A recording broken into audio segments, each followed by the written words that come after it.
আসসালামু আলাইকুম। আমার আজকের পর্বে তোমাদের সবাইকে স্বাগতম। আমি আজকে তোমাদের ছুরি শুটকি ভুনা করে দেখাবো খুব সহজভাবে, টিপস এন্ড ট্রিক সহ। ভিডিওটা না টেনে সম্পূর্ণ দেখার অনুরোধ রইল। তবে কথা না বাড়িয়ে চলো মূল রেসিপিতে চলে যাই। এখানে আমি ছুরি শুটকি নিয়েছি। এটা বড় সাইজের একটা ছুরি মাছ ছিল, এখান থেকে আমি কেটে জাস্ট 3 টুকরো নিয়েছি। এখন আমি কেচির সাহায্যে এটাকে আমি টুকরো টুকরো করে কেটে নিব। দেখতেই পাচ্ছ আমি কিভাবে কেটেছি। এই মাছটার বেশি কাটা থাকে না, জাস্ট সাইডের কাটাগুলো ফেলে দিলেই হবে।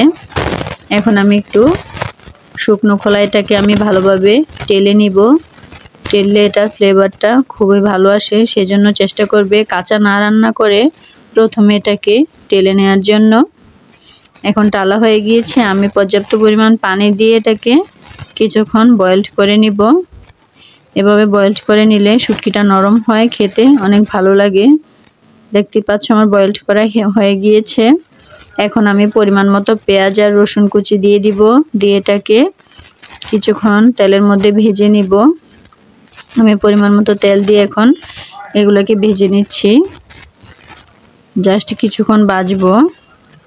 ভাজার পরে আমি কাঁচামরিচ আর শুটকিগুলো দিয়ে দিব। এখন এগুলো ভালোভাবে ধুয়ে পরিষ্কার করে নিয়েছিলাম কাটা ছাড়িয়ে। এখন আমি তেলের সাথে এটাকে ভালোভাবে নেড়ে চেড়ে কিছুক্ষণ ভেজে নিব। দিয়ে দিব আমি রসুনের পেস্ট 2 টেবিল চামচের মতো। এখানে রসুনের পেস্টই দিতে হবে, কারণ আদা রসুনটা দিলে আদা বাটাটা রসুনের সাথে খেতে ভালো লাগে না, সেজন্য চেষ্টা করবে শুধু রসুন বাটা দিয়ে রান্না করার জন্য। শুটকির সাথে আদা বাটার ফ্লেভারটা খুবই বাজে লাগে, এজন্য আমি সবসময় শুটকি রান্না করলে রসুন বাটা দিয়ে রান্না করি। সামান্য একটু পানি দিয়ে এখন আমি গুঁড়া মশলা অ্যাড করব। দিয়ে দিলাম আমি জিরার গুঁড়া, ধনিয়ার গুঁড়া, স্বাদ মতো দিয়ে দিব হলুদ গুঁড়ো, দিয়ে দিলাম মরিচের গুঁড়া, স্বাদ মতো লবণ দিয়ে এখন আমি ভালোভাবে এটাকে নেড়ে চেড়ে কিছুক্ষণ মিশিয়ে নিব। মশলাটা ভালোভাবে কষিয়ে নিতে হবে। দেখতেই পাচ্ছেন কত সুন্দর ভাজা ভাজা হয়ে গিয়েছে।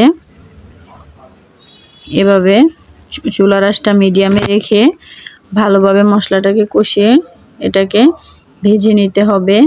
এখন আমি সামান্য একটু পানি দিয়ে আবারও এটাকে আমি ঢাকনা দিয়ে ঢেকে কিছুক্ষণ কুক হতে দিব। দেখতেই পাচ্ছ কত সুন্দর তেলটা ছেড়ে দিয়েছে, পানিটা শুকিয়ে গেছে। শুটকিটা আমার রান্না হয়ে কমপ্লিট হয়ে গিয়েছে। এভাবে ভুনা ভুনা করে ছুরি শুটকিটা রান্না করলে খেতে অসম্ভব মজা লাগে। আমি আবারও ঢাকনা দিয়ে ঢেকে কিছুক্ষণের জন্য এটাকে রান্না করব। এটা যত ভালোভাবে কষিয়ে রান্না করা যাবে এটার টেস্ট কিন্তু ততই ভালো আসবে। সেজন্য চুলাটা মিডিয়াম থেকে লোতে রেখে রান্না করতে হবে। এখন আমি দিয়ে দিব ধনেপাতা কুচি।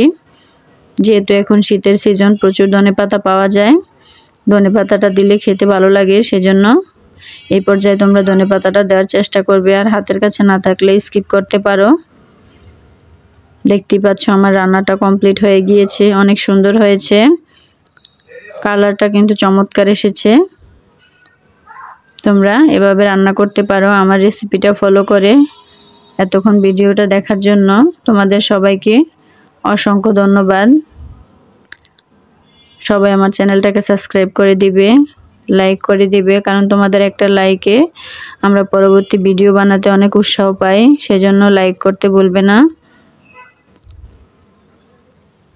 অবশ্যই আমার চ্যানেলের সাথে থাকবে। সবাইকে অসংখ্য ধন্যবাদ জানিয়ে বিদায় নিলাম।